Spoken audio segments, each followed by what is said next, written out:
Wild Cardinal Network. Coach BD here in studio on campus at St. Michael in Fairhope, Alabama. Behind the board, you've got the Wizard of Oz, Mr. Tony Madsen, and Jerry Marlowe on camera. But more importantly, I'm joined by two graduates of St. Michael, senior co-captains, Maddie Key and Elisa Christensen.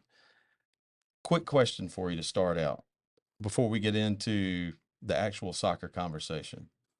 I know both of you have been on trips to Europe and Mexico. Tell us a little bit about how your trips went, what you were able to do, but how refreshing is it to take a break from the hustle and bustle of club soccer, the academic workload you have here at St. Michael, soccer season, putting up with me, and then actually getting out to have some fun?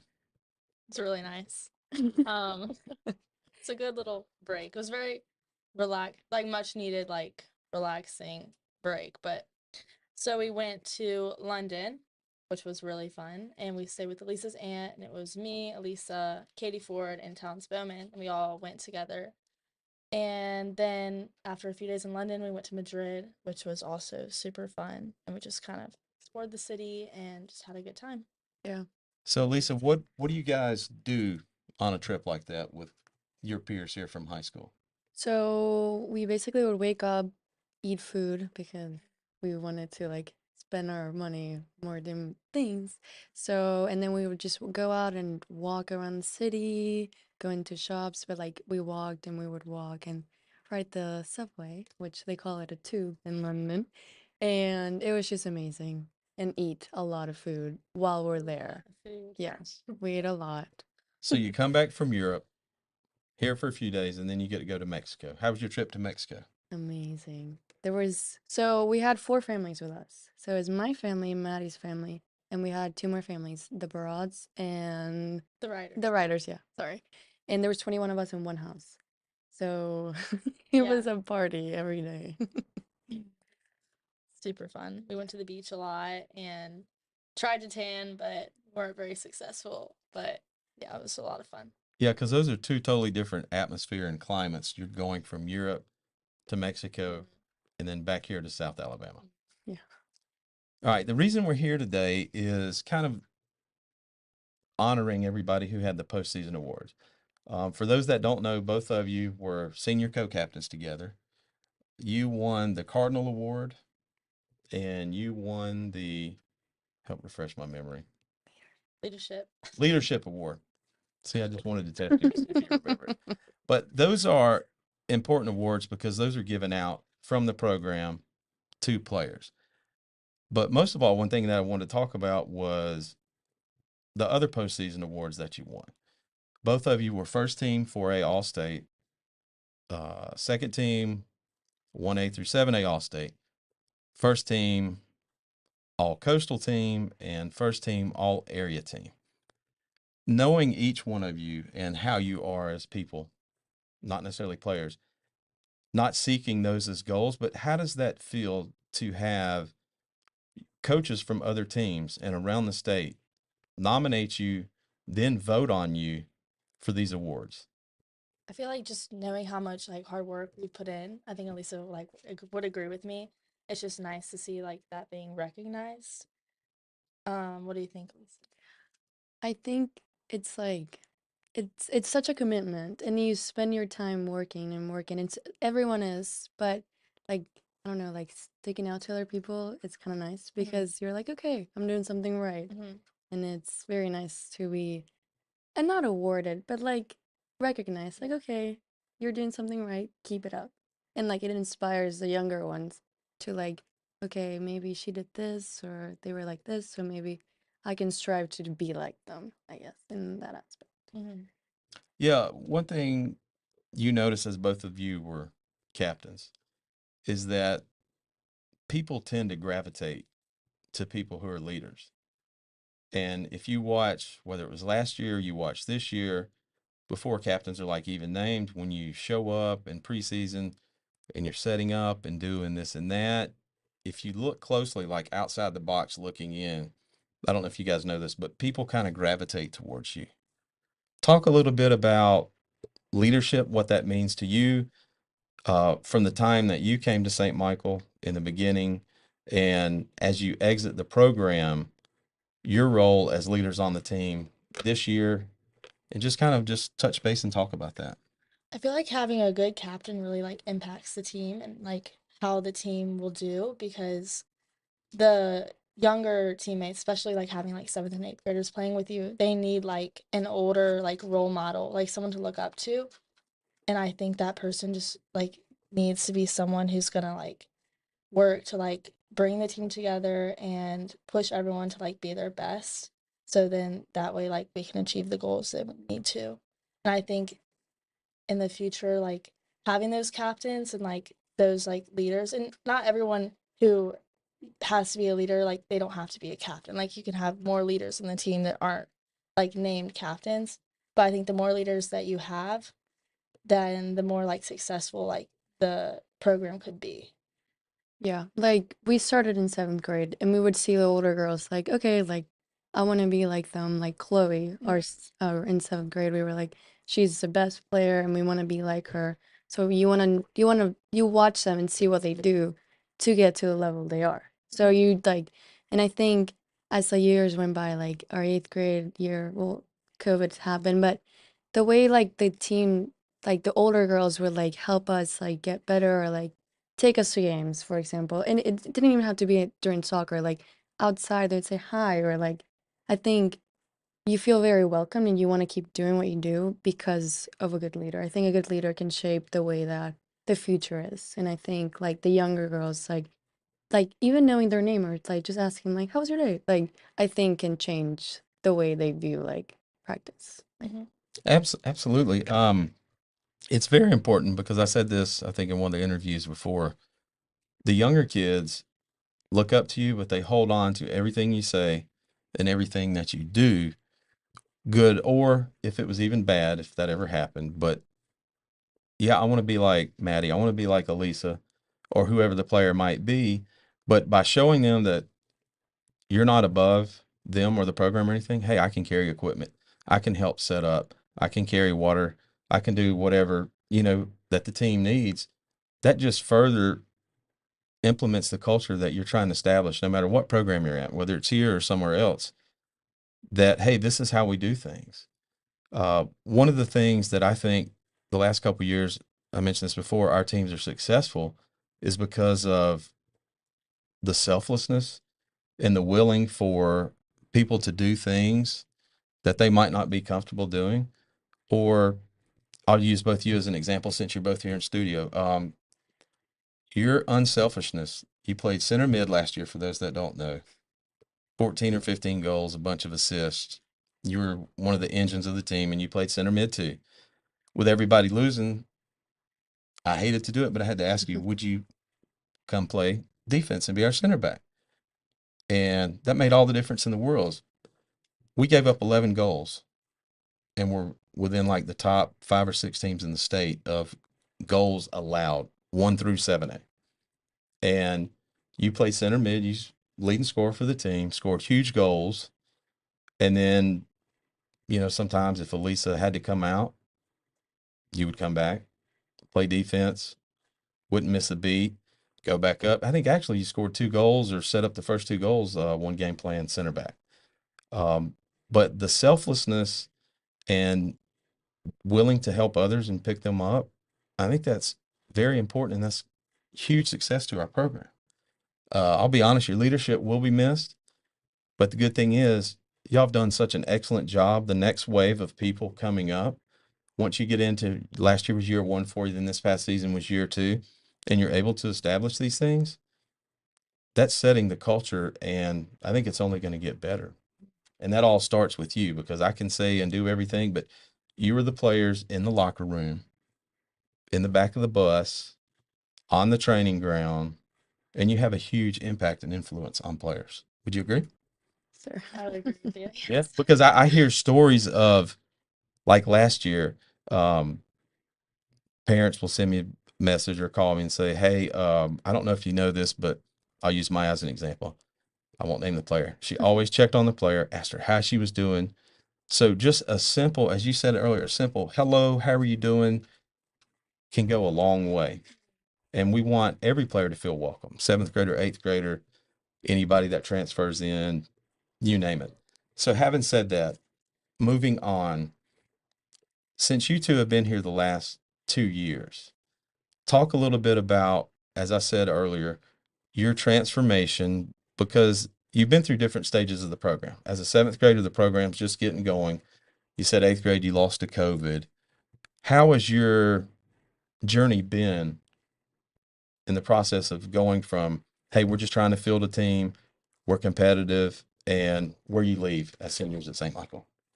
I think it's just like been so cool to see how much like the program has grown just with the few years I've been playing in it. Like seventh grade and eighth grade, we were just like beginning to become like a real team, I feel like.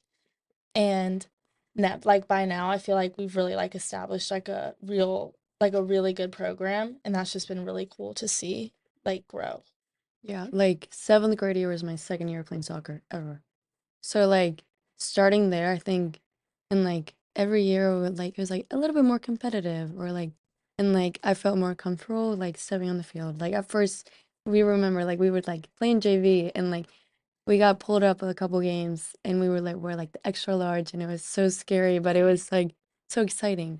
And I feel like I wanted to be like Sydney and like Chloe, and I wanted to be like them, and I feel like as I got older, I was like, okay, I feel like I'm more like them. And then like my senior year, I look back and I'm like, wow, like I was a completely different player. But it's like so nice to like be like, I grew in this program. Like I'm not the same I was in seventh grade as a senior, which is so nice. I know as a coach, to watch both of you mature and progress in 2 years, as I said earlier, I wish I could have been here 4 or 5 years ago. But what is exciting is the fact that, we call ourselves the new kids on the blocks. We've only been around for a few years. That a school like this, you started out, you're the people that lay the foundation as you build the stepping stones for the next group of wave of players, as we say, that comes through. How is it that you're able to compete with schools, when we talk about this all the time, that have had soccer for 40 years, 30 years, and being a 4A school, getting to compete with 7A, which is the highest classification? How does that feel, just to know that you're not a program that was a stepping stone anymore, that you fully matured and you did your part and you're passing the baton to the next group? I don't know. It feels pretty great, but I just remember like playing like schools like Fairhope like a few years ago and being like, all right, we're just like going into this like We're their senior night. Like yeah, like, okay, this is not gonna be good. And then like a few years later going back and like completely like just like beating them, and then that just feeling so great because just like being like a 4A school and then beating those like big 7A schools, like I think it builds like a lot of confidence, and then you do that once and then you keep doing that, and that like I feel like that contributes to like your mindset and like mentally like that.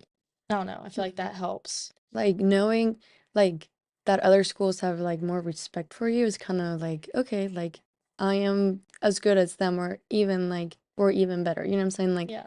doesn't like it shows that it doesn't matter like the size of your school, it matters like the quality of the players Mm-hmm. and how you work as a team, rather than like, okay, I'm a 7A and I'm better than you, rather like, like it's like you can not show the world, but like maybe like, hey, like we can compete as well. And like this like your school being in 7A doesn't mean that you're gonna work less and beat us. Like we're gonna work hard, and even like we're gonna work and like try to do our best. And I think working hard really paid off. I mean, makes sense. Yeah, you can tell the difference in just the last couple years, the mental approach that you guys have and the physical part, because whether you're 1 through 7A and you have the best players, if you don't play for each other or work together or do the things that you really don't want to do in training session when you're tired or it's cold, it's raining, whatever, you throw all that out the window. You can have the best players in the world, and if you don't do those things,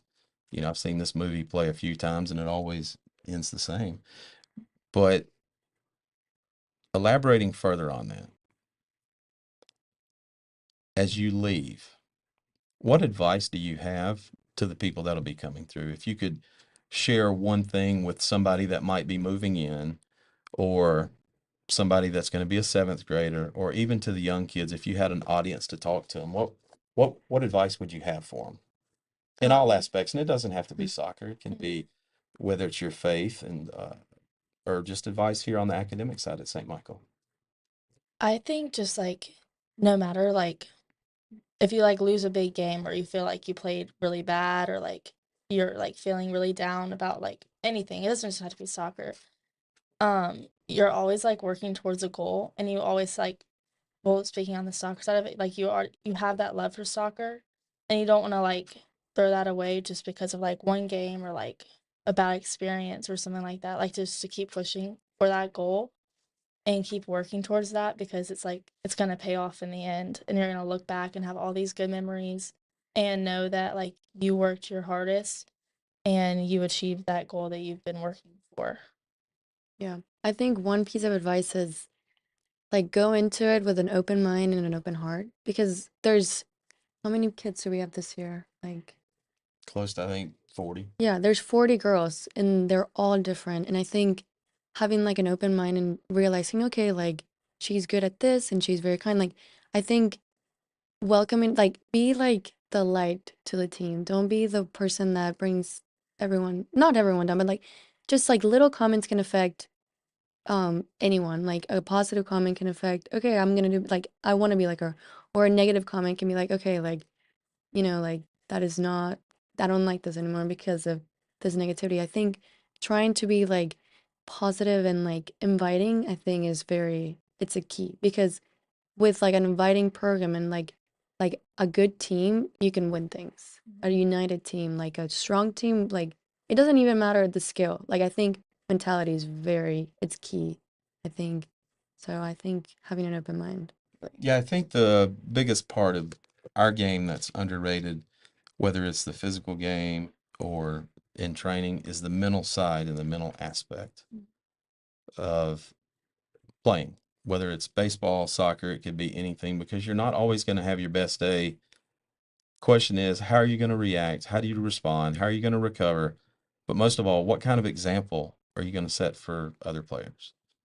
With that said, over the last 2 years, if you don't mind with the audience, what are some of your favorite memories that you have? And it can be anything, anything you want to talk about. You can go ahead, Elisa. Oh my gosh. Well, one of my favorite memories, if we don't, um, I'm gonna share that you bleached your hair when you kept your word. Was it, what round? Was it second round? After the semifinal game before the Oh, state championship game. there you go. Yep. I think that was, that just like that first like state, like it was like everything was new. So I had no idea what was going on because I like actually didn't know like, okay, there's this, and like it was so much fun. Like people coming up to watch us and like you bleaching your hair and like the hotel. I think I don't know, like the team things I just loved. I think that's my favorite memory, like the first date for sure. I think I'd have to say probably the same thing, just like the bus rides and like just singing and dancing on the bus and everyone just being together and laughing and like all the locker room times at state. I don't know. I just feel like we really like built like lots of like bonds and like really became like a team because we're all working for that goal, even though it might not have ended the way we wanted it to. I don't know. I just feel like it was all still worth it for that. Yeah. Yeah, it was well worth it. The one thing that I've preached since I got to St. Michael are about the bus rides. It's hard to have bonding and chemistry when there's 2 to 3 people in 10 cars driving to an away game, no matter for where it is or what sport. But when you're able to spend time on the bus, but more importantly, when you win a big game and you get to ride the bus back, those are memories you'll always have. And that's something that whether you win, lose, or draw, nobody can take these things from you. Because as coaches, we want you to have a good experience and we want you to leave on a positive and with a lot of fun memories to where the fun memories outweigh if there's any kind of negative or thoughts or anything like that. But one thing that I was going to ask about is with the stadium coming on this year, I know we're a year too late.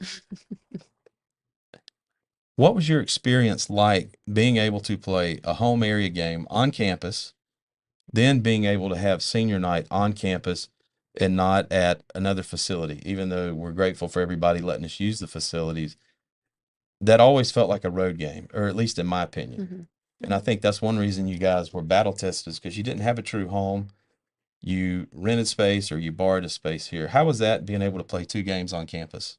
It was nice. I enjoyed it. It was like we were like there, like everyone. It was like it felt like more like home. Like Mm. people can like they just could come watch us, and we were like right across, and it was like St. Michael. Like it was St. Michael. It wasn't Christ the King, which is I love the Christ the King views, or like Fairhope. It was St. Michael. Like even though it's like where we practice, it wasn't like a stadium. It felt like okay, this is our field. Like this is where we play. Like Yeah, and I think it's going to be really nice for the upcoming teams to be able to like have their own home field and play in the stadium. It's just it's really special, and I just think being able to like experience that for the just those 2 games was like so rewarding, and I'm really excited for the next players that get to experience that for every game. Well, we're excited too, and I cannot thank you enough for everything that both of you have given to the program. The countless hours of practice, putting up with me, training in the, maybe if it rained a little bit or if it was too cold, but we played in those environments as well. But I cannot thank you enough. Your leadership will be missed, as well as your goals, your assists, and your defending. So with that said, I would like to thank everybody for tuning in today. Maddie Key, thank you for coming in. Thank Best of you. luck at Auburn. Elisa Christensen, Chile. I finally got your name after 2 years. Good luck at the University of Florida. thank you. Until next time, we'll see you then.